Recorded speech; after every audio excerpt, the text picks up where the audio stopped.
Sebelum saya tinggalkan tuan-tuan, saya bacalah satu doa. Sebab kita baca, kita duduk dalam pembicaraan selawat. Saya baca satu doa. Doa ini saya rasa saya pernah bagi dekat masjid ini, lama dulu dah. Iaitu doa untuk kita dapat jumpa Rasulullah SAW.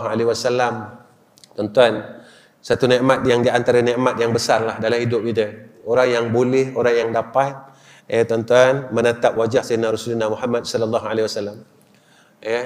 Inilah satu nikmat selepas daripada nikmat iman dan Islam. Nikmat ini tuan-tuan memang hebat. Haraplah sangat tuan-tuan dapat kita tengok wajah Sayyidina Rasul. Berharaplah, cukup berharap. Cukup berharaplah dengan Allah Subhanahu Wa Taala sebelum kita mati. Saya baca 3 kali tuan-tuan. Ya Nuran Nur, Ya Mudabbiral Umur, Balligh anni ila ruhi Sayyidina Muhammad wa arwahi ali Muhammad tahiyatan wa salama.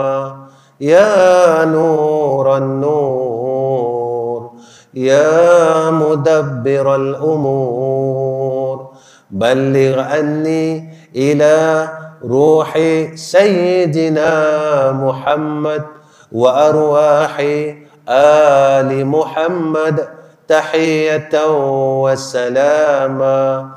Ya Nuran Nur, Ya Mudabbiral Umur, Balligh anni Allah, Balligh anni ila ruhi Sayyidina Muhammad wa arwahi ali Muhammad tahiyatan wa salama.